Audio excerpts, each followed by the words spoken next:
What's up, this is Tyler Lagasse, and this is how to do a hop tail whip.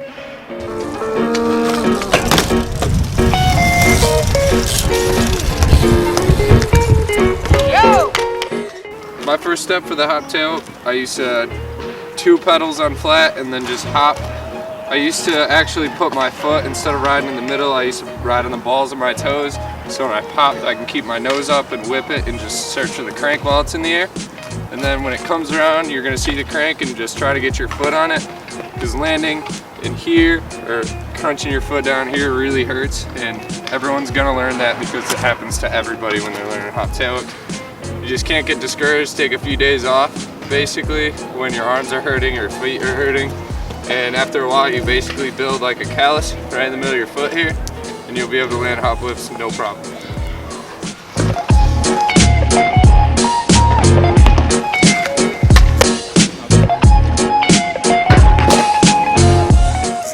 Alright, step 2 to hop tail whip. You're gonna have the balls of your feet, right on the balls of your feet. You're gonna hop, and basically you're gonna wanna kick or scoop with your back foot right up against here, and it's gonna send your bike like this. And that's only half the motion, because then you have to use all arms and wrists and get this oval motion, like out and back. And that is like the hardest part, aside from getting your foot back on the front crank. I land cranks. So people who land pedals, that's ballsy.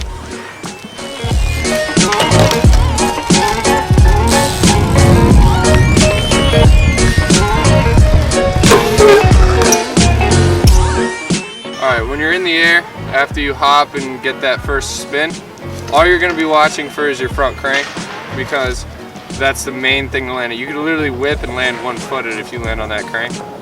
And yeah, that's basically how you hop whip. I never worried about the back foot at all, like getting back up over the bike. Once you get your front foot on, if you've been riding for a while, your back foot basically, muscle memory, you'll just land right on it. I never really had that much trouble, because when you whip, it overspins like that, and your back foot's like this. It just lands right on there. You don't even worry about it. Just send the whip out of the bank, try to get your front foot on first, and as it comes around, just watch for the crank the whole time. The whole time. And that's how you whip.